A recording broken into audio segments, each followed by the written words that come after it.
All right, everybody. So today we have a special podcast with Dr. Layne Norton and Dr. Stu Phillips. How are you guys doing? Good, man. Better not deserve. Right. That's to be expected. Yes, obviously, weird times we're living in now, but I wanted to keep the podcast going. We reached out, I talked to you guys maybe a couple months ago, so I'm glad we were able to still get it going. And I've had each of you guys on before, but they were solo, so it's cool to get you guys on together. Now, you both obviously have quite a research background. So I wanted to kind of start by talking about how we just simply cannot trust any research that has any sort of funding behind it. Especially the dairy industry and meat industry specifically. Oh yeah, for sure. Got to just throw those out. We're killing people. Apparently, money for studies just falls from the sky in a lot of people's minds. Absolutely. Right. I always tell the story of when I was in graduate school, because everybody has this oh, there's this dark omnibus thing over research funding. I said, I met one person from the egg board in my entire time, and I never met anybody from the Dairy Council who funded the majority of our research. Never once met them. And my interaction with the person on the egg board went something like this. We were at experimental biology, and they were like, "Oh, I'm such and such from the egg board. Thank you for your research. Oh, thank you so much for funding it. We really appreciate it. Yeah, keep up the great work. Awesome. Great to meet you. Thank you." And that was it. Yeah. They asked us to do a report every 6 months. I'm sure Stu's experience very similar. And I tell people, I think what people don't realize is that people throw out the statistic, you're more likely to get a positive result with industry funded stuff than you are with non-industry funded stuff. And I think the thing that they're missing there and what is misleading about that statistic is that if I'm I don't know, protein researcher, and I'm specifically interested in, leucine, if I'm going to go get funding and I think leucine is important, am I going to go to the plant protein companies that have low leucine contents and be like, hey, how would you like to fund my research, which is, I think, going to show that your stuff isn't as good? Yeah. Or am I going to go to the people with high leucine contents and say, hey, I think this stuff might show that your stuff is really good. Who am I most likely to go to? And hey, I could be wrong, but in a lot of cases, scientists hopefully are smart and their hypotheses are well developed. And so they go to industries that they think would be, benefited by this research, and they get funding from them. So I think that that statistic is very misleading, and that you're just missing out on the fact that, of course, they go to stuff that they think is going to work. Sure, right. And Stu, obviously, I know you wrote a piece, right, recently in Examine. I just kind of skimmed through. If you want to just briefly talk about that, because you had a little diagram there of what people think it is, right, versus the reality of it. Yeah, I mean, I've been doing this for close to 30 years now, and I think to Layne's point, I mean, when we first, I can remember the very first study that we did where it was sponsored by a commodity board, and the thing that makes me laugh is actually we pitched the study initially to the dairy farmers of Canada.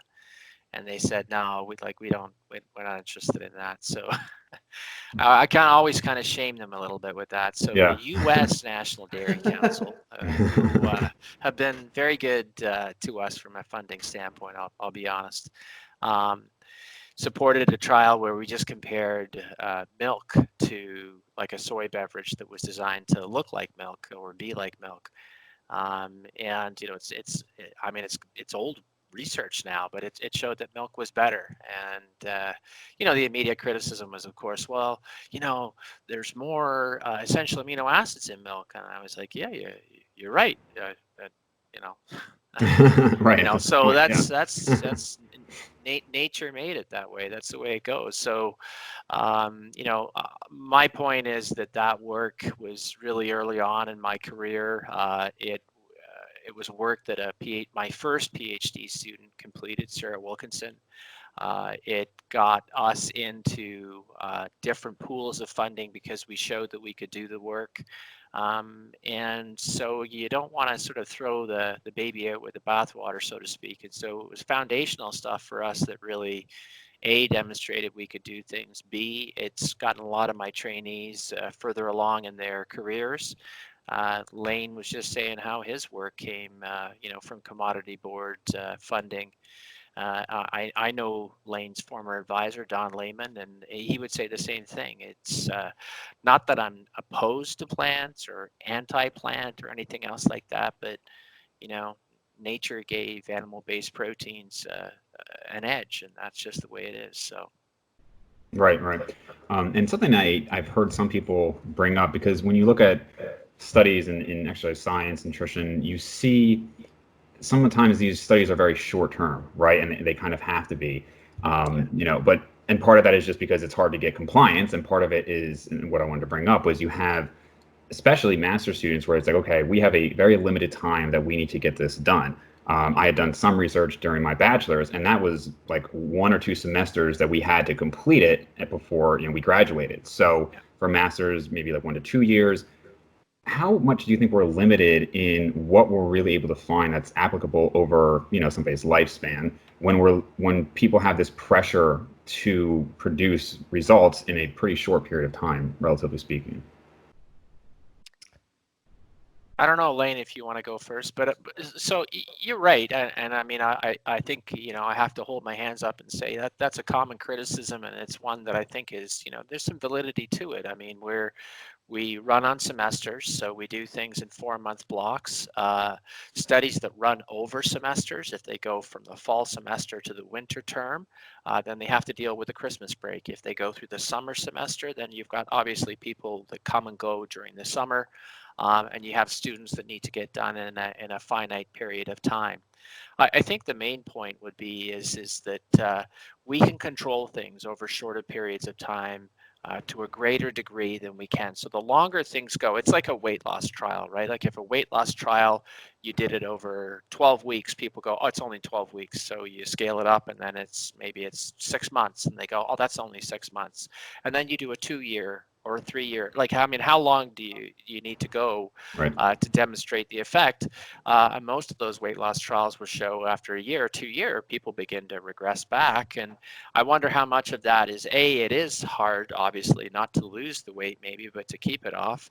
And the other point is actually, you've lost control over these people. So then we got to hop over to sort of more observational stuff, and people say, oh, that's low quality data. And I'm like, you're right. That's why we did the control trial. Yeah. So, but I get it. It's valid. I can't.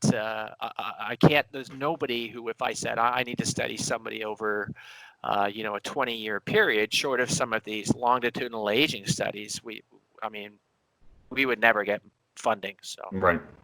Well, I think what I in general tell people is that if you want because I'll post about a study and somebody will say, it depends on like what's your cognitive dissonance and what's your preconceived belief in terms of how far are they going to move these goalposts, right? Right.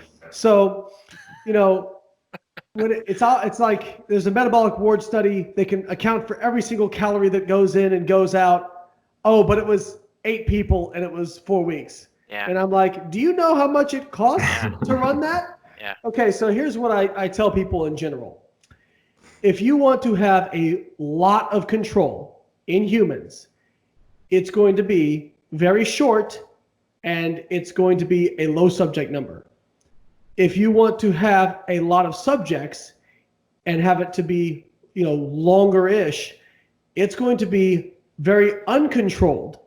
If you want a high degree of control and you want a high subject number over a long period of time, it is going to be animal studies. And that's just exactly. But that's just that's the reality, right? And like even I don't know what metabolic wards cost, but I can only imagine, since you're housing people, you have to pay them. So, for example, NASA did I think a 70-day study where they had people just lay in bed and they had to pay each subject like $18,000. So just imagine, when you're holding people in a ward for 4 weeks, you're going to be paying them thousands of dollars. You've also got the cost of running it. You've got the people that are doing it. I wouldn't be surprised one bit if it was close to $1 million to do, 4 to 8 week metabolic ward trials. So, and that's with 6 to 8 people. Again, I've never priced it out, but So, unfortunately, money does not fall from the sky. And then, of course, even if they did the metabolic ward study that was a year long, $20 million and 100 people, it would be, oh, it's funded by this person, so we can't trust it, So I think what I tell people now, and I understand the skepticism, because if you watch any of these Netflix documentaries, regardless of whether it's they're promoting the ketogenic diet or low carbohydrate or veganism, or you pick anything, they all tell the same story. They just change the players. That's all. There's some big seedy organization that's in with the government, and they've been holding a secret and all this kind of stuff, right? I understand, because there's a lot of what would seem to be opposing data. But if you actually go in and look at the studies, I think most of the time, Stu, and I would love to get your opinion on this. If a study comes out where I hear the conclusion, I go, well, that seems weird. My first thought is not, well, they faked the data. That's not my first thought. My first thought is, well, I wonder how they conducted the study, and I wonder if I even agree with their results, because I have gone in and looked at conclusions before, looked at the data and said, that is not what your data says. And, then it becomes an issue of, okay, well, who reviewed it? But, does that happen? Do people fake data? Yes, it does. I don't think it happens as much as people think it does. And I think more often than not, when we have differences in studies, it can be hashed out in the methodology. And that's why I also don't get excited about a single study anymore. I used to get really excited about one study, and now I kind of go, did they really find that? Did they really? Let's wait till a few more come out. And that's kind of how I approach things. Yeah, it's funny. I actually, I've had a couple of collaboration podcasts before where I get two people on with similar backgrounds or something, and I'm glad I got you two together, because I can just kind of tell you have similar ideas here, and you kind of riff off the ideas of one another. Like Stu, you're talking, and Layne just smiling, nodding your head, because obviously you relate to what the other one's saying. And there's a kind of saying with bodybuilding. It's obviously said kind of tongue in cheek, but they say you can be there's lean, big, or natural. You can pick two, right? But you can't have all three at the same time. And it's kind of like with the studies, right? You can have highly controlled, you can have a lot of people, you can't have everything, right? And you have to pick and choose. And unfortunately, it's just, I think, like you said, the criticisms are valid, but there's not a ton that we can really do about it. And then Layne, what you said about the documentaries obviously is very true, right? There was I'm blanking on the name, the vegan one that came out recently, Game Changers. Yeah. And obviously that blew up. But I mean, really, pretty much any documentary, there is something that they're trying to not necessarily sell. Sometimes there's something they're trying to sell, but it's just an idea, right? They're trying to get people to watch it. And even to some degree, books, like the more that I've kind of delved into different topics, you kind of see that when you're looking at research, one of the reasons that I try to go towards research is that you really, I mean, as you said, Layne, sometimes the conclusions are not necessarily what you would draw from it, but you at least can see the actual data. Whereas sometimes books are, especially if it's not a hard science, they still want to sell their books. And so there's just an idea behind them, whether we're talking about nutrition or self-help books, there's something where they might emphasize the importance of something more than it really is, because it sounds good. It sells to the masses. And I think that's just kind of a common problem, unfortunately. A lot of people maybe, and not to say that science is pure, and I spend not as much time as Layne, I'll admit, but enough time on social media, where in this post-truth era, if that's where we are right now, the amount of mistrust or distrust of science is, I don't think it's ever been higher, and so it's hard to as a scientist to listen to that, because I think all of us who do science believe that what we do, and in the purity of the process, and the sort of essentiality of blinding and all of the controls that we do, but we always admit that no study will answer every question, or every question to everyone's satisfaction, and it's been revealing to me, and I always joke with my colleagues on this, because in my department I have lots of very, very sharp people doing fantastic research, but I'm probably the person that spends the most time on social media than all of them. And a lot of them roll their eyes and say, why do you bother? And I'm like, but in Canada, every university is like a state-run university. So taxpayers pay my salary. So my point is, well, I do this work. I think we should get it out to the people. It's not like it's great to get a journal publication and a podium presentation, but these people, they pay for the work. Yeah. So we're trying to get it out to people. But then when I get it out, I remember the first time I sort of posted something on Facebook, like this is a long time ago, obviously, and a bunch of people ripped it, and I was like, what do you mean? And then all of a sudden you realize that there's a lot of experts out there. So and then there's a lot of experts out there, right. and then there's a lot of experts about So, I know, again, not to perpetuate the stereotype, but sure.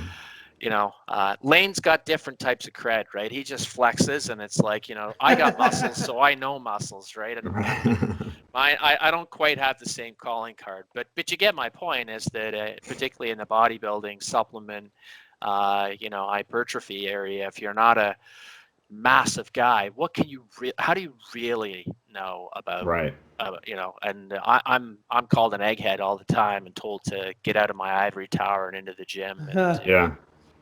Well, I think what I would tell them, Stu, like coming from my perspective of having been a successful competitive bodybuilder and powerlifter, is there's only a certain amount of hours in the day. Yeah. And if you want to be one of the best scientists in the world, you're not going to be spending 3 hours a day in the gym. And that's just how it is. And, I made the decision a long time ago that I didn't want to be a professor, although I admire the trait. I admire people who do it greatly because it's a very hard job. But I also wanted to be a competitive athlete, and I wanted to coach people and that sort of thing. So, I was never going to be to the level. So it's funny that you came on and you said Stu and I, I forget the exact words, Dave. Yeah. But a really, good scientific background. Yes, but that's like saying a drone, like a small drone also has a small drone and a NASA manned ship that will go to Mars can both fly. Hold on. I don't know whether Layne's going to bring this up or not, but so Layne's doing his PhD with Don Layman. I know exactly the story you're going to tell. Yeah. So I meet Layne at a couple of conferences. He's putting out these papers, and I'm like, this is good stuff, man. The guy knows what he's talking about. He's talking mTOR and leucine, and I've spoken to Don, and I'm like, this guy's sharp. He knows what he's doing. And I emailed Layne, and I offered him a postdoctoral position in my lab. I said, once you're done your PhD, why don't you come work with me? And the guy said no. I mean, it's like he crushed me. And I was waiting for him to bring it up just there because I thought that's where he was going with that. So I don't know if anybody knows that, but that's a true story, and I'm going to out him. But he got back. Eventually got back to me. He took his time. Eventually got back to me and said, I've got a few opportunities, and I'm kind of looking at a different career path. And Don emailed me and said, I think Layne's going to just bust out and do this stuff. And so you know what I said to Don? I'm like, well, good luck to him, man. I don't know. Probably either we're never going to hear from him again, or he's going to make so much money that he'll be like asking us to do stuff later. So Layne, I don't know where you are in that sort of thing. So that's not a made up thing, man. That really happened. It did. So actually, Stu was a little bit more sly with how he sent the email. It was I wish I still had it because I said to Layman, I was like, oh, I got an email from Stu Phillips, and he was really complimentary about my work, and Layman read the email. He goes, yeah, he's actually offering you a postdoc, Layne. I'm like, oh, really? And then I was like, man, I really want to go back to Florida after my PhD is done. I'm tired of this cold weather, Canada, but it's funny because you were talking about, Stu, that you take it to the people. And it was like I was sitting here listening to Don, or I have to say Dr. Layman because I still feel really uncomfortable calling him Don. Okay. But that was like exactly what Dr. Layman said the first year I was there. It's 2005 in the infancy of social media. And I asked him how he felt about me like talking about this stuff on bodybuilding forums and Facebook and MySpace. Now I'm really dating myself. Yeah. And he said, he's like, don't say that these are the thoughts of the University of Illinois, but he's like, I think publishing is great, but if you're going to just publish and expect that to get to the layperson, he's like, I think you're putting too much faith in the scientific publication process. And he's like, if you feel that you have good data, there's no fault in taking that to the people and giving recommendations as long as you're responsible with that. And I think that that was great for me. It was also great that I'm going to give a shout out now, hope Stu doesn't mind, to the University of Illinois, because their nutritional sciences program was very rigorous. It's funny, Stu, I'll get people go, well, you graduated from the University of Illinois. I'm like, have you ever bothered to look up the University of Illinois?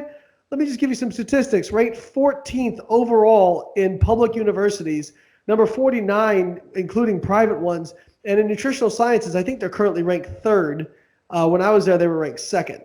And their program was very vigorous. And one of the things we had to do, and I think this is what beat the I try never to make broad sweeping claims or be really authoritative, because I got this beat out of me during my PhD. We had to do a qualifying exam, which was an oral exam in front of 4 professors where they ask you anything in nutrition. This is just to qualify to be able to go do a PhD. And that literally how it started was one of them looked at me and said, let's talk vitamins. What's your favorite? And you would start on a topic and they would take you to the point where you didn't know it. So they were going to push you every single question to the point where you didn't know the answer. And you had to know what you knew and know what you didn't know. And just going through that process of repeatedly basically failing was great, because you learned that you can't know everything. And that's why people, it's funny on Twitter, I'll throw it back to you, Stu. People will say something like, you're so arrogant. And I said, no, this is actually a lack of arrogance, because I know how little I know. And then when I see somebody who has not done any kind of background in this stuff, who speaks authoritatively, it's almost like a how dare you, because you don't even know what you don't know. You're so ignorant.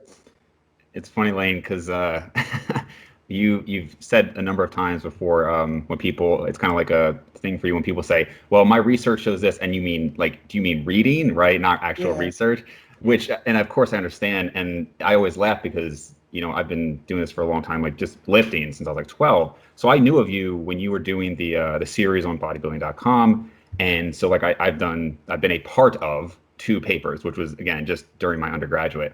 So I would almost just laugh in my head thinking no, I actually have done research, so I have some ability to say something. Well, I don't want to build an ivory tower, as Stu said. I'm happy to engage with people, but a lot of it's how somebody engages with you, right? Sure.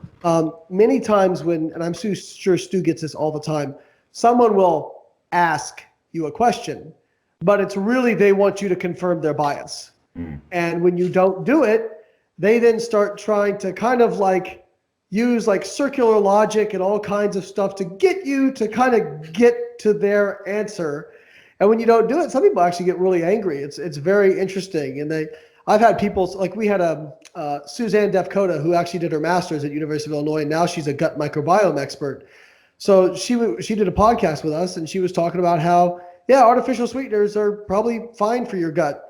There doesn't seem to be any good data, reliable data showing that they're bad for your gut. Yeah.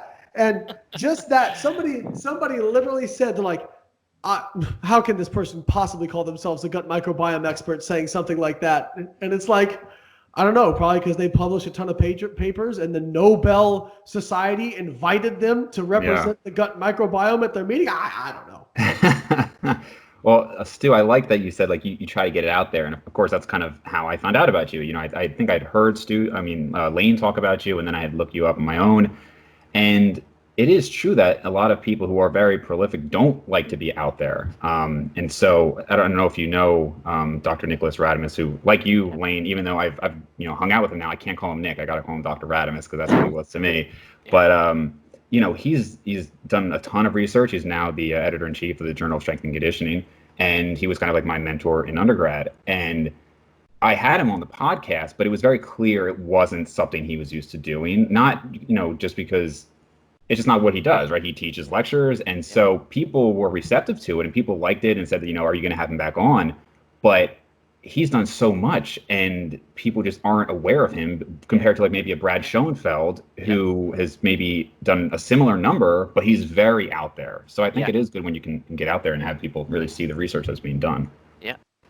Yeah, I mean, listen, there's if I'm, my generation of doing this, there's a generation behind me that is probably going to be, well, not probably, I mean, they're going to be better at doing this than I am. And there are lots of people in science who are doing amazing things, and they're using social media as the platform to convey information. And then they still publish in academic journals, and they do an outstanding job of presenting themselves. But for every probably one of those, I would guess that there are, 10 would probably be a vast underestimate, but 20 people who work on a university campus who would be very uncomfortable in this sort of situation, Right. are not on any social media platform, with the exception maybe of, private communications with their family or friends or anything like that.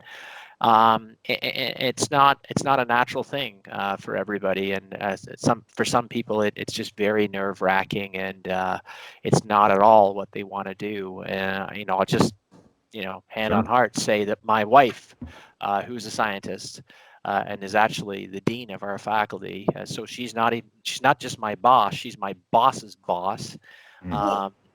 Is not on social media. Yeah, I know, it's it's a seamless transition from yes dear to yes Dr. McDonald. But I mean, she's an incredible mind, incredible thinker, but social media for her is just a tedious waste of time. Why would I bother? So I get it. It's not, and I know Nick Radamus as well, and he's a great thinker. He's published a ton of great stuff, and so it's not for everybody. I think it's tough. I actually have a lot of academics that you talk about, Stu, who will reach out to me and actually say, "Thank you for what you do, because we don't have the patience to do that." And I'm like, I'm kind of like the tip of the spear. Well, no, this guy, he, every now and again, I see him go through threads, and I have to laugh because Layne's language is a little more colorful on social media than mine. Yeah. I probably, when I take the mic off and the headphones off and I'm in my own house, probably sound a lot like Layne, I would guess. But when I'm out there, I don't know. Maybe that's not true. But Layne, is a patient person with people, much more patient than I am. And maybe it's like so many hours in a day, and all I'm thinking is like, I'm on here for 15 minutes, and the last thing, I don't want to listen to you. I don't want to listen to you. And that's not right. So like you said, everybody's entitled to an opinion, and I say everybody's entitled to an informed opinion, but not an opinion. I think it definitely does require patience, and you can kind of see like I can get it, Layne, because I've only been having a social media presence for maybe 2 years now, a year and a half, as far as like the fitness scene goes. But there are certain things where it's just like I can't just keep saying the same things over and over, right? But that's what it is. I mean, that's what you have to do. And you can't possibly be this stupid. Oh. Well, I recently had somebody on my Instagram, and like this was actually a good interaction. It could be way worse, but I had mentioned how sometimes you'll see these like experts, and they'll say if somebody just dropped one soda a day, they would drop 15 pounds of fat in a year. And like I'm like, it doesn't extrapolate like that. Just because the calories add up, your body adapts, you'd maybe lose like a little weight. And I was trying to explain that. And this person was responding and saying, well, like, why wouldn't that work? And wouldn't it could, in theory, lead to these other changes. I'm like, but that's not what the person was saying. I've heard the people say it. And it was fine. And at the end, she was like, oh, thanks for like taking the time to talk to me. I was like, great, this one got through. But a lot of times it won't. And there's absolutely a point where I'm like, I'm just not going to respond because I just can't, there's a level where if you don't get it, I'm sorry. But like you said, Layne, you got a limited time in your day. I can contribute 2 hours of my day to trying to get this stuff out there. And after that, it's like, how can I reach the most people? Which I think, Layne, is even why I think you kind of went towards like ebooks and like, getting it out there, because one-on-one coaching, there's only so many people you can help. And, Stu, you're doing it through Twitter and stuff like that as well. So you try to reach as many people as you can, but you can't spend your whole life trying to get to people. I think one of the main difficulties is I think one, if you're a university researcher, you're used to getting criticized a lot. So you deal with a lot of criticism in your normal job, and then you're going to go out to social media and deal with more criticism. So I think that's one big part of it. I think too, I think a lot of scientists are really like, I will try to, synthesize data and give recommendations based on my best interpretation of what's out there, right? So when I do a video, I'll talk about a study. I'll try to say, well, this is what it means for you, I think, right? A lot of scientists are really uncomfortable with that because you have that beaten out of you during the process that, this study is only comparing this thing and this thing. You cannot give recommendations outside of this, which I understand, and I think that's important for publishing scientific literature. But so what I try to do is be very clear about when I'm speculating. Like, hey, I am speculating here, right? If you want me to give my opinion, here it is. But I think a lot of scientists, and I think actually one of my good skills that I have is taking complicated science and breaking it down so that most people can understand it. But to do that, you do have to lose a little bit of the nuance. And that is difficult for some scientists. They don't want to lose that nuance, but I try to keep most of it, and that's why my podcasts end up going 2 hours long because of that. But it's it's very tough, and I always tell people the one way you can tell if somebody's an expert is they don't typically use words like best, worst, never, always. They don't use those kinds of superlatives, because once I tell people I went to grad school and I was going to find magic foods. I was going to find the best protein, for getting jacked and all that. And you just, enough of your stuff fails and doesn't work out like you think it will work out, then you just kind of realize that, hey, it's not quite that simple. There's a lot of nuance to this stuff. And I think a lot of people want a simple answer. It's just like the same reason why, weekend courses on how to make six figures from your home while not working at all are so popular, because people want a magic solution. They don't want to hear that it's hard work, consistency, adherence. Those are so boring. People don't want that, where it's like, if you just cut out these 3 foods, that's a lot more sexy. Yeah, sure. So actually, speaking of the, breaking it down, Layne, you had recently put up a video on protein distribution that I'd like to get into. So I do have thoughts on it, and I very well may be trying to confirm my own bias, of course. But maybe you can just kind of give a brief summary of what it showed, and then I can kind of get onto my questions for it. Yeah, so I'm going to give a very selfish opinion of this, because it kind of confirmed one of my studies from my PhD. And also, I was a little bit disappointed that they did not cite my paper, considering it was pretty much dead on the same experiment. I mean, in rats, but you would think they would cite. But hey, I'm not bitter or anything. Just says in rats, right? I mean, it's a Twitter handle. The way so it's perfect. So anyway, one of the notions that we've had for a while in protein is that there's no storage component for protein. Well, I think Stu and I had a debate with a guy on Twitter a while back who was arguing that muscle was a form of storage of protein. Oh yeah, that's right. I remember that. Yeah, that was. And you were like, that's like saying a house is a storage form of wood.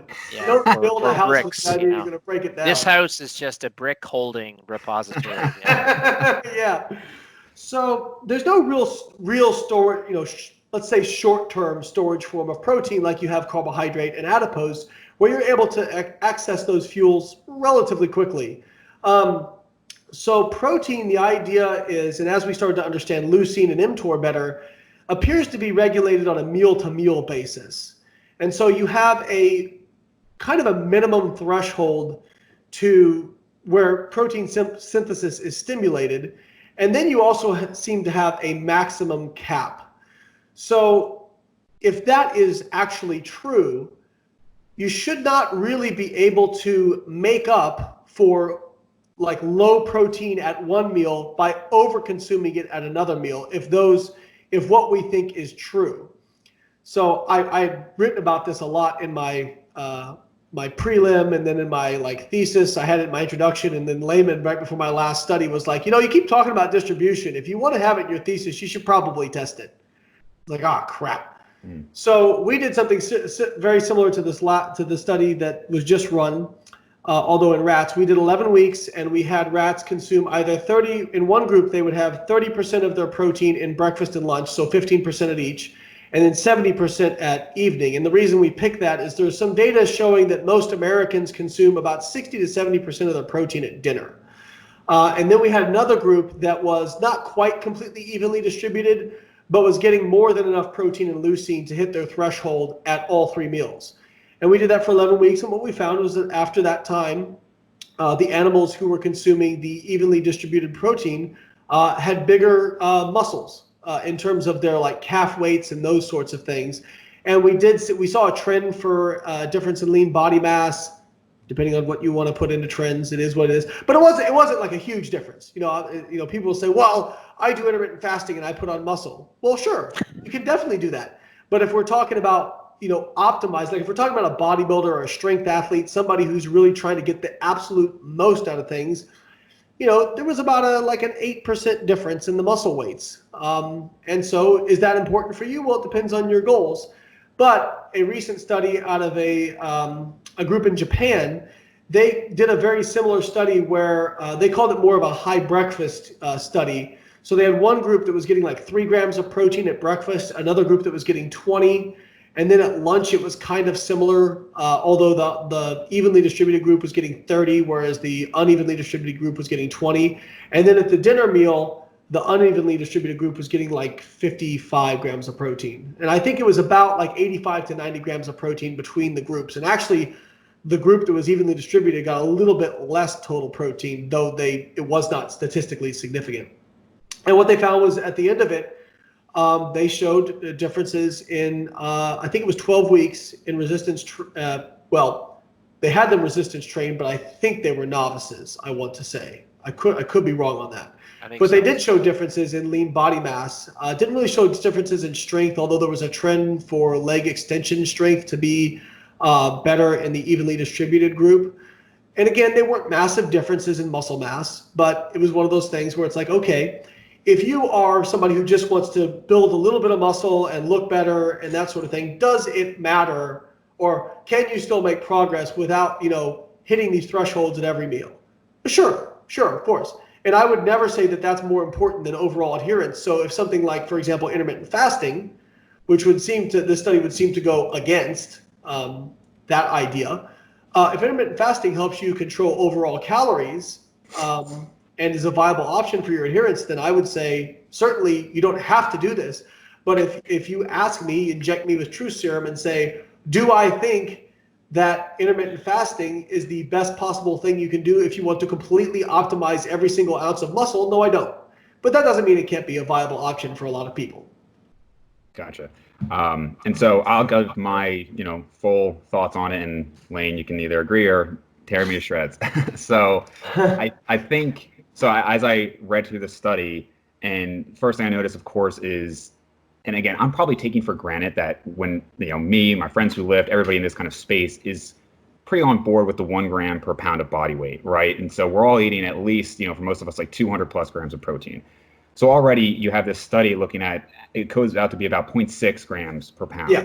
And it kind of reminds me of when we look at protein quality, right? So if somebody said, hey, I can only have 80 grams of protein in a day, what should I have? Well, then I'd say, okay, you want to look at whey protein, maybe some casein. But if we're eating 250 grams, I think Stu, you had a recent paper on potato protein, right? Probably, yes. And not surprisingly, it increased muscle protein synthesis, and even if it's maybe not the highest quality protein, it'll work, right? And so this study, just that's the first thing I want to point out, is it's a pretty low relative to what we normally talk about. It's a pretty low amount, and I think that does influence it.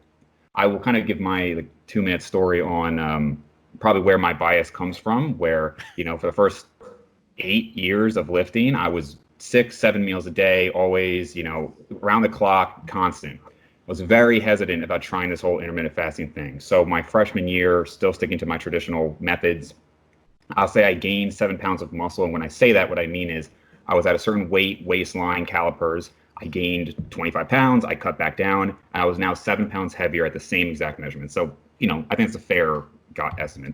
Lean body mass, yeah. Yeah. So sophomore year, I said, okay, let me try this intermittent fasting thing, just out of convenience, not because I thought it would be magical or anything.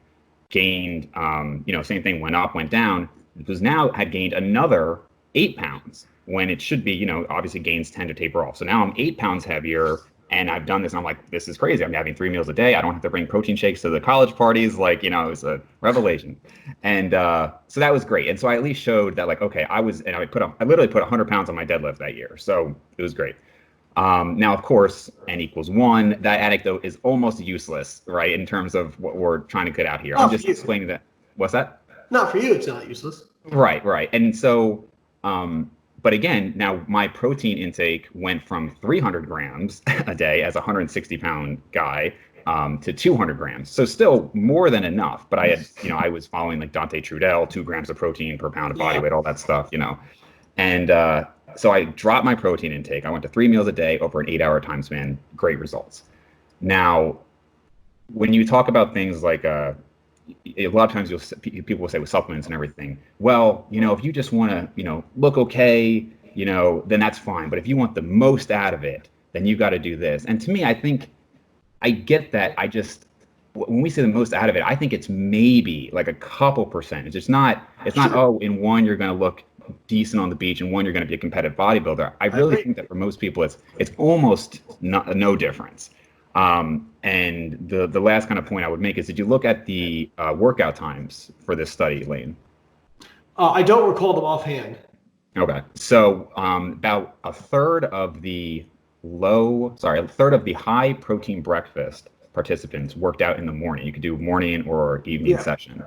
About half of the low protein breakfast participants worked out in the morning, when they were only having, what'd you say, it's like somewhere between like 5 and 10 grams of protein in their breakfast. Yeah, actually less than that. I think under 5.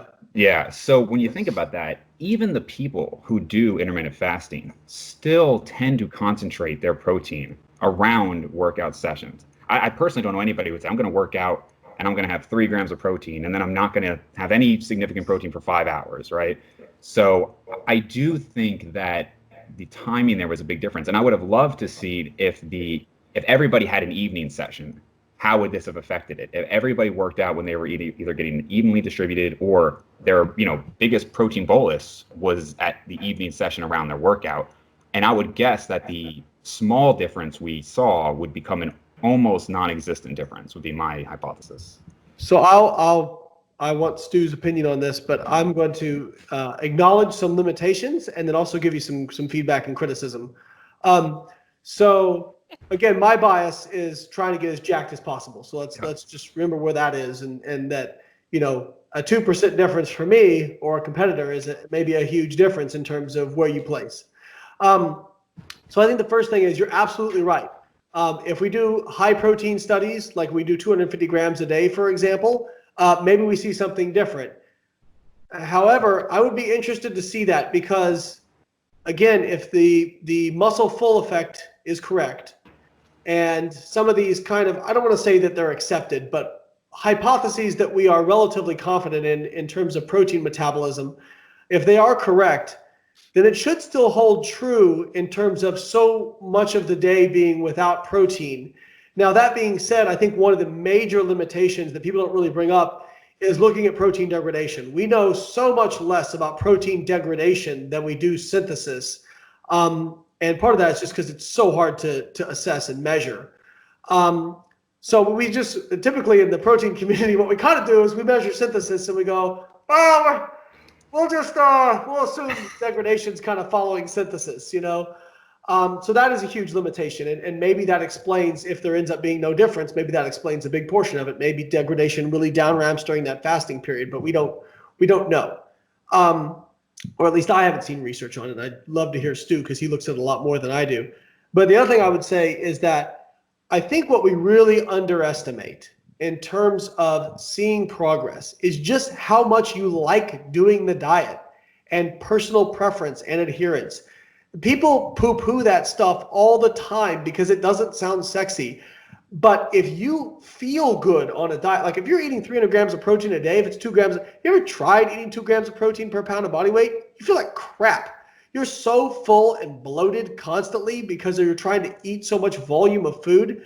So even, I mean, again, I'm not trying to dismiss what I'm saying is I totally believe your experience. Sure. I just don't necessarily believe it's a physiological outcome so much it is psychological preference. And if you look at some of the studies on the power of suggestion or just our preference, it is amazing how much better people respond to something they feel good about. If you don't feel good about it, you don't respond well to it. There is a, like, having my world open up to looking at studies on placebo itself and the power of suggestion. Mm-hmm. Once I read some of those studies, I looked at some of the other scientific data. I go, we don't know anything. We really don't. We don't know anything. I don't. You know, it just, you know, it's like people ask me about my back rehab because I had several really bad back injuries, and I rehabbed, came back, got stronger. People will ask me, well, what did you do? That seemed to work really well, and I'll go, maybe. Right. Or maybe it was just I felt really good about it and that helped me, you know. So we do need to kind of carry out those studies with a little bit more protein, see if it still holds true. And I think we're also going to run into, you know, my study, 11 weeks.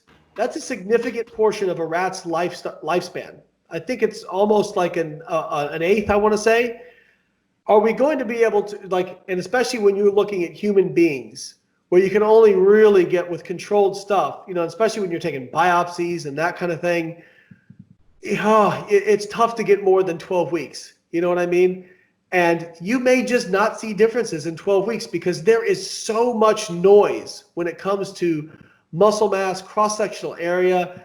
The other thing to talk about is when you're using rats, you have basically, if you get a certain strain of rat, they're kind of genetically homogeneous, whereas human beings are not genetically homogeneous. So you have issues with, hopefully randomization helps, but it creates much more noise in your data, much more noise in your signal. So there's a lot of challenges to hashing that out, and we may never ever get a clear answer to that. And so again, when I say this is speculating and injecting me with truth serum. That was my opinion, but I could be wrong. Right. Stu, I'd love Stu's take on it, though. I'd really love to hear what he has to say too. Yeah, you know, so first off, I want to say that it was a friend and colleague of mine, Satoshi Fujita, who it was his lab that it came from. I may be a bit more pragmatic about it. That you know, that's a tough study to do, and accommodating people's time schedule and preference, and you know, if either of you have spent significant time in the Japanese culture, it's not like North America, right? So low protein breakfast like the one that we're talking about, or you know, a lot of people, that's what they consume. So it's not artificial from that sense. Is it a low protein intake or lower than you might like to see to optimize adaptation? Yeah, maybe. I had to do the math. You guys were talking pounds, and you know, since the rest of the world works in kilos, I'm just, you know, no. But so you know, it's about 1.3 grams of protein per kilogram, and that's not deficient. It's not maybe optimal, but you know, based on our meta-analysis, the effect of protein on lean mass gains is pretty small. Like to Layne's point, what have you got? What have you got? You know, to dial in, well, are you going to the gym? Are you going to the gym regularly?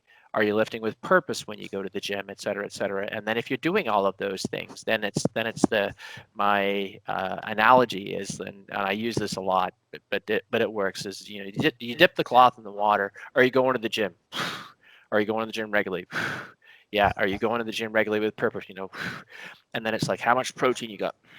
And now there's a little bit of water coming out of the cloth, and it's like, how much leucine is in the protein? And it's like, you know, now you got to work hard. Now it's, are you individually distributing the protein across the day? And that to me is like, you're trying to get the last, you know, drip out of the cloth. And I think I'm stealing that, by the way. Yeah, no, it's steal away. It's all good.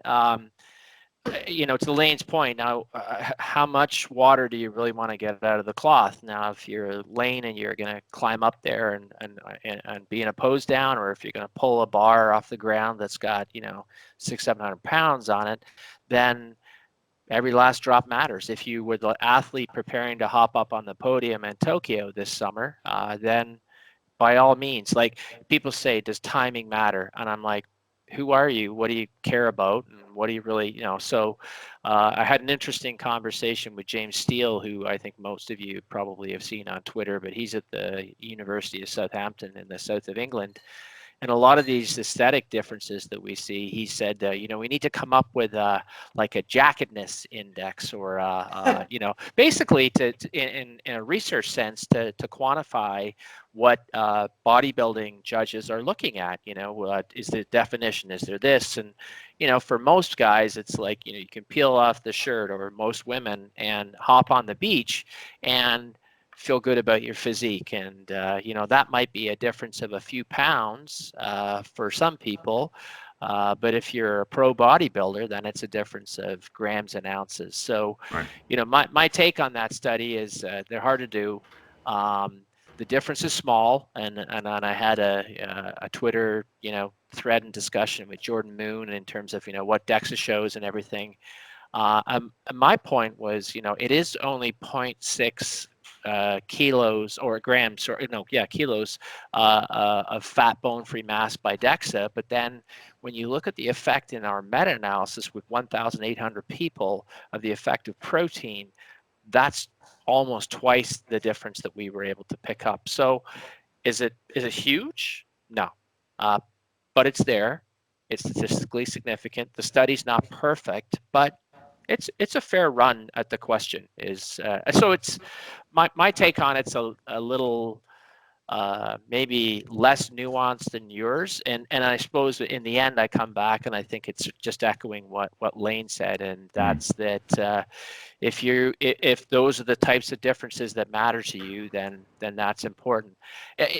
One point, and I just wanted to make this is that a lot of my learning and understanding about the per meal effect that Layne talks about, and he's super familiar with it, again, stems from spending time, for me, not as a student like Layne did with Don Layman, but I found myself in speaking engagements, speaking before and or after, but in concert with Don. And his stuff shaped a lot of my thinking. And I'll be honest, is that a lot of our work looks a lot like Layne's work in rats. So we do cite Layne because no, I'm kidding. So yeah, but it's like the per meal. If protein dose responses, and there's a bunch of them now, are correct, then it that would dictate that it per meal makes more sense to think about in terms of delivering protein as anything. And so it would stand to reason that distributed would make sense. And that's my cognitive personal bias around how the model works. And I've had a career now of drawing those curves that go up and down, and that's how I think it works. But have we done the 24-hour study and basically taken multiple biopsies throughout the day? No. Would I like to do it? Yes. And then everybody would. So we've done a few studies like that, and people say, "Oh, well, we did one with Jose Arreta and John Hawley," and people rightly said, they go, "Well, the conditions were a little sterile, and we only fed them protein." And I'm like, because the tracers were easy that way. That's the way they work. And it's like, well, it would have been better if you just given them real meals. And I'm like, you're right, it would, but then the tracers would have been messed up and we couldn't make the Wish we would have thought of that. And then they said, so why don't you do this study? And then sometimes, and more recently, I've sort of said to people to give them an idea, I'm like, well, that would cost about $160,000. And they're like, what? And I think there's a few things that still do surprise people that don't do science from science, and that it's the cost. Everything costs more because as soon as you put this is scientific on it, it's like selling the military a hammer, right? It's like, this is a special military grade hammer. So, and then the next thing is how long it takes, and people are like, well, you could do this study in 10 weeks, and I'm like, for one subject, and there were 40 in this study. What did you think? We ran everybody at once, yeah, right. So science good science takes time Sure. and costs money, and probably I think a lot more than people realize. So that's been I've decided it's hard to impress people with science, but you can impress them with the cost of it and how long it took to do it. Probably in the opposite sense, they're like, wow, like I can't believe this costs so much, and I'm like, it's guys like Layne as a grad student. I mean, he was partying like a drug crazed rock star. It's probably just about broke down to keep him. But you get my point, like reagents and animals and tissue biopsies and analysis and isotopes and everything. It adds up. Yeah, a lot of it for us was just, a lot of it for us is, I mean, there's a reason that there's only handfuls of labs that really do stable isotope analysis, because it's very involved, very long. I would tell people, I'm like, we're just doing it in rats, which, I could do about like 20 rats in a day in terms of a feeding study and sacrifice and get tissues and that sort of thing. I'm sure it's, more time with humans, or less subjects per day. But no sacrifices either. Yeah, no, unfortunately not. Can't get all that tissue. Some we would like to, but but just to take that tissue and get actual numbers, I mean, that was like, if I would say 20 samples would take me a couple weeks, in terms of taking it through the entire process. Now, obviously, I didn't just do 20 samples and then do another 20 samples, but the entire process, I mean, I explained it to one of my, actually Noah, Stu, I think one of my coaches reached out to you. I was explaining to him the process, and I'm like, yeah, you've got to powder the tissue under, liquid nitrogen, and I could get about, 30, 40 tissues done in a good day, something like that.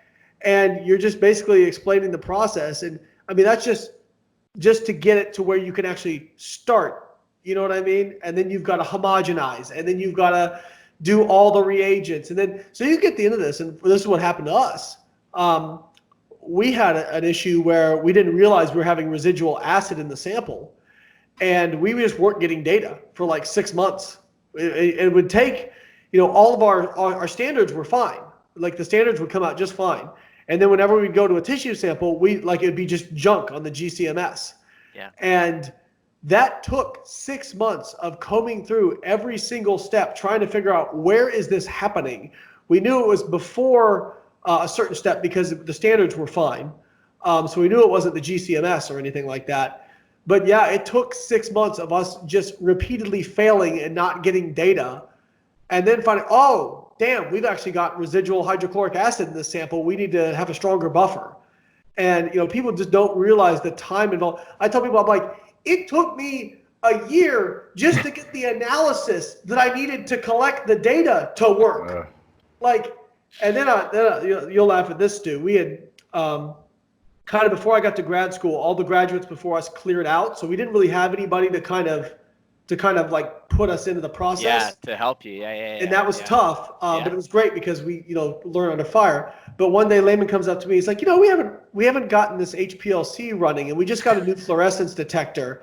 I want you to work up a protocol for analyzing plasma amino acids in that HPLC, and I'd like it by March. And this was in like January, and I'm like, because if you've ever done HPLC, it is so finicky. Yeah, no big deal. It's so easy. It's like so it's like Windows 10. You click and it's like, come on, dumbass. Like, what's the matter? Yeah, no. And I don't think anybody, like, if you haven't done science and maybe that type of science, then it's difficult to appreciate. And I'm fond, although my students get tired of me saying it, I said, they don't just call it search. And they're like, what do you mean? I'm like, it's research. I said, because sometimes something doesn't work and you have to redo it.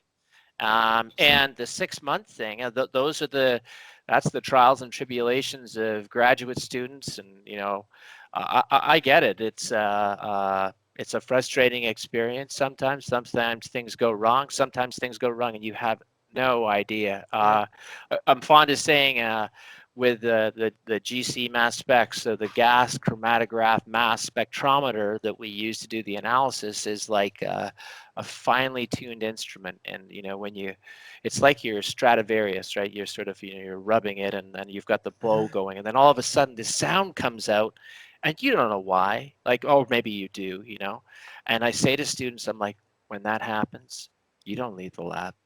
You stay in the lab, you keep injecting samples and until the data just, I said, because the next day you could think maybe I'll put her back in the box and it'll be all right. And I'll come back the next day and then you go, and you're like, what happened to that beautiful sound? And it's like, yeah, something changed. And I said, you stay in the lab, you live in the lab, but you get my point is sometimes things go wrong for reasons you have no idea. Absolutely. That's 100%. I wonder how much of the audience followed all of that once you started going into the details, but I'm sure people appreciate it. I mean, even, I obviously have a scientific background, but I don't have any prolific research background, which is different, right? As you look at like medical doctors, how many medical doctors really even understand like what goes behind, because what are they learning, right? Like if people in med school, what are they learning? They're learning a lot of stuff that was found by researchers, right? And so it's just different. That's why, obviously there's no shortage of doctors putting out pretty poor advice out there, right? But Layne, I just wanted to say, I didn't, all your points I agree with. You're going based on the study, right? We have the data. This is what the data tells us. I think it makes perfect sense. I would love to see, like you said, a study where they have higher protein intake, maybe closer to 1 gram per pound, which would be about double what they use. And I'd really love to see if they had the workout timing closer, because I think that's very much would be like more valid for the real world. Almost everybody has protein kind of around their workout. And Grant Tinsley has some data that not a comparison, but he did do a study where they were giving higher protein, kind of doing a time restricted feeding, and they had people exercise in the window of that protein. And I think it was 8 weeks and they didn't see any differences in muscle mass. Now that some people would take that and see, well, see, intermittent fasting is just as good. And I would say that yes, under those conditions, it was just as good. However, again, we're talking like Stu said, how much are you rigging that rag out? And so can I definitively say that it's better? No. But if you ask my opinion, I think that distributing it at least to 3 or 4 meals is probably better. What I would say is I would agree with you that if you're going to do intermittent fasting, and I would actually disagree that with the assertion that most people work out who do intermittent fasting during that feeding window. I know many people who do intermittent fasting who actually train fasted, but part of that is some of them prefer to train fasted. My wife is one of them. And again, I like the science would say, hey, babe, you're losing gains, but also that's what she prefers. Mm-hmm. So I am not going to discount that. And I think that's actually more powerful than any physiological difference you might incur. And who could argue with results? She's like freaking world champ. Bad, figure model. So, it's so funny. I have to tell this story real quick. You guys both know Eric Helms. Mm-hmm. So my wife has always been a really good responder to resistance training, like started resistance training and turned pro and then won the Natural Olympia within an 18-month time period. Wow. And and so we're talking with Eric Helms one day. We're on a tour, and that's where I actually met Holly. And Eric's talking about how he, has a hard time gaining muscle. And Holly kind of goes, well, if you just let yourself gain some more weight. And Eric's like, I've tried that. I just get fat. Yeah. And she's like, it's not registering. She's like, if you just let yourself gain more muscle, Yeah. But it's like, just stop that stuff that you're doing and do the other thing. Just do that. But it's so interesting how our thoughts are shaped, no matter how much scientific background we have, because she's a master's in nutrition as well. Our thoughts are shaped so much by our own experiences, which I think is why a lot of people become really zealous about what they do. And I'll always say, anecdote is fine. Anecdote is fine. It's fine to report your own anecdote. What's not fine is trying to then apply that to other people. Sure. Because that's where we need research for, because that's looking at the averages, because we report the averages. And maybe the average isn't the right answer for you, but we should start there because that is where most people are likely to get the most benefit. Yeah, my cousin, the daughter of my dad's brother, who just seemed to be like the very genetically gifted guy, like went pretty far in baseball. So his daughter got into lifting, and within like a year, she was like doing like winning bikini shows and everything. And she was like Facebook messaging me, and just exactly like that, Layne. Like she was just saying, "Oh, well, have you tried like increasing calories?" And I'm like, "This is after I've been doing this like 12 years." And I'm just like, "God, like, you know, and what are you gonna do?" But last point I would just make is that I don't have a way to prove this, obviously, but I think a lot of these methods, again, Layne, when you're talking like, world level for like squatting and stuff like that, I do think, like, why wouldn't you try to put everything in your favor? Sure, right? It's so important.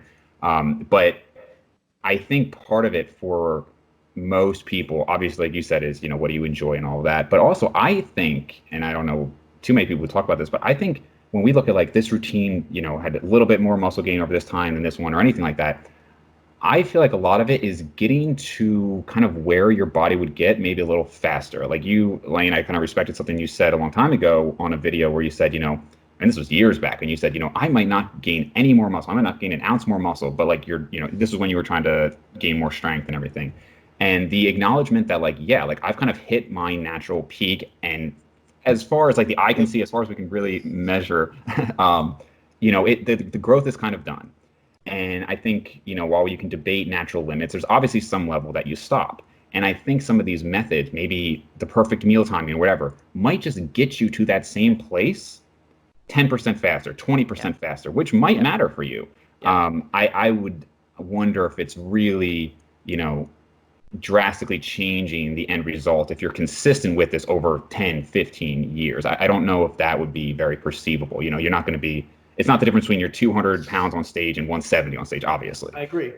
Yeah. I would actually, I've never heard anybody frame it that way. That's actually a really great point. I think what I would say, and I always give this, so I try to qualify everything I say in seminars with, okay, we have to keep in mind what is the most important thing. And that's consistency and adherence. And just doing those two, like most people they major in the minors. Most people major in the minors. Now, Stu and I major in the minors because we're really interested in that, but we also acknowledge right. So what I tell people is this example. Let's say, Dave, I said, I'm not going to give you any instruction. You're not allowed to get any instruction. I want you to go become the best 3-point shooter you possibly can be. And all you did for 10 years was go out for 3 hours a day and shoot 3-pointers. Would you be in the NBA? Probably not. But I bet you'd be really damn good at shooting 3-pointers. You know what I mean? Even without any instruction, because there was just so much consistency. And I think what people really discount is people who, and if you look at like most of the great bodybuilders, powerlifters, it's actually a older man's sport. If you look at the people who do really well, you routinely have people who are in their 40s winning the Olympia, winning open powerlifting competitions, because that skill seems to max out later and requires a lot of consistency. And especially in the case of powerlifting, people get hurt. They get disinterested. Like, it's very easy to be motivated in those first 6 months or first year where the gains are coming very easily. And then once that tops out, you don't see people quite as enthusiastic anymore. And I think that what you just said, maybe that is just a difference of you get there faster. And that's very possible. But the way I think Stu was about to make this point, and Stu, you let me know if I misframe it. And that is, look at it from the perspective of, when I look at how am I going to set up my nutrition, my training in order to try to maximize things, I don't kind of start asking, well, what can I get away with in terms of inefficiencies? I look at, okay, what's not going to hurt me, right? I look at, okay, if I do this, is there any downside to it? So for me, I don't mind doing the meal frequency. I wake up and I'm pretty hungry and that sort of thing. So there's no downside to me having, 3 to 4 to 5. I usually do 4 protein feedings per day. So why wouldn't I do it? It doesn't cost me really anything, in terms of downsides, other than, protein's a little bit more expensive, but hey, I got that, that PhD money. So, that's kind of, So that's kind of how I look at it, right? Same thing for, volume and frequency and those sorts of people say, well, hypertrophy caps out around this thing. I'm like, okay, cool. Well, I'll do a little bit more and make sure I got my bases covered, right? So I think it depends on where you're coming at.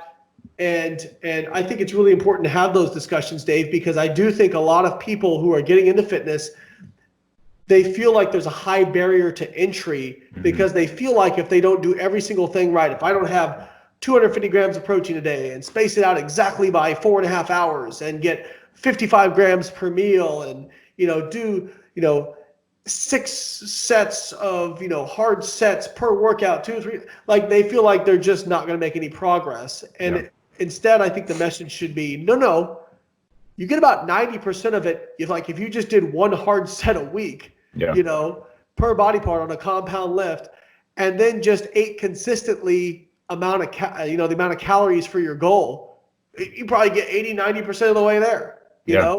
I think that should be the message, but that's not where people in the fitness industry make their money. They make their money in the minors.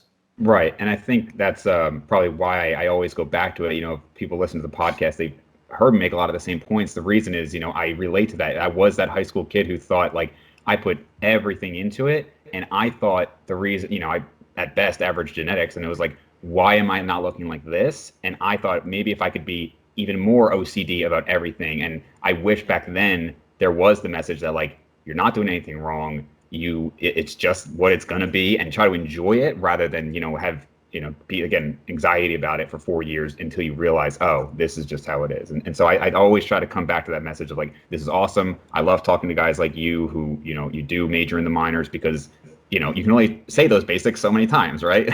But and I personally find it interesting, but I do always like to come back to that message. For sure. So thank you guys for coming on here. I really enjoyed this podcast. Really glad I got you guys together. I want to be respectful of the time that we're going on a little over an hour now. So where can people find more of your work? MacKinProf, MacKinProf on Instagram and Twitter. Don't do a lot of Instagram stuff. Still on the learning curve on that one, but trying to do more. Facebook, SMPPH.D. LinkedIn as well, if you're into that kind of stuff. I know that's a different audience than probably, but you get my point. Yep. I try and get out there. Yeah. How about you, Layne? I have to say, well, first off, Stu, for Instagram, memes are where it's at. So come up with a good educational meme. I can train you in this. You could be my postdoc for me. So I'll be honest, and I'm the proud father of 3 boys, and the oldest one is 21, 18, and 15, and they school me in how to get stuff on Instagram. So I've learned a lot about infographics and memes and that sort of thing. So I'm getting there to all the people who say, why don't you post on Instagram more? And I'm like, I just need to learn the art of doing it. And as you said, there still are only 24 hours in the day. So, It's broken my soul a little bit, to be honest, trying to get big on Instagram. It's there's just something to it, man. Yeah, there's a little bit more, I think, external flash on Instagram that is that it's not quite so I still enjoy dabbling in Facebook, and because it's a discourse and it sounds a little bit more academic, but Instagram, man, it's pooh. Yeah. That's why I'm so good at it. Going blue steel. Right. That's why I'm so good. I just put a picture of my. Yeah, I was gonna say, that's why the demand's on it, So yeah. No, if people want to find me, my website's kind of the hub for everything I do, biolayne.com. I've got educational books, as you talked about, David. Probably the one I'm most proud of is Fat Loss Forever, which is kind of a book that is really just breaking down what matters for fat loss. And I think it will. I've had a lot of people actually message me, and David, you talked about anxiety and kind of perfectionism, who told me reading that book changed my life because I realized that I didn't have to be perfect and I just had to be consistent. Yeah. And it's amazing how that messaging gets lost out there. So I'm really proud of that book, and that's on BioLayneStore.com. As far as social media, I'm pretty much BioLayne on everything. And then I'm excited to announce, and I guess I can go ahead and say it, we have a nutrition coaching app that's dropping this coming week called Carbon Diet Coach. Drum roll. Yeah. Awesome. So that's something we're very proud of. We've been working on it for a long time, and it's basically an app that will, give you customized nutrition recommendations based on your goal. And then it will change those recommendations based on how your body responds to the recommendations we give. So, and that's $9.99 per month. And it'll be on iOS and Android. And we could not be more excited for that because we think that's going to be a great option for a lot of people who maybe can't afford a coach or that sort of thing. And yeah, we've been working really hard on that. So we're really, really excited about it. Very cool, man. Thank you again, guys. Thank you. Thanks, guys. Great seeing you again, Stu. You too.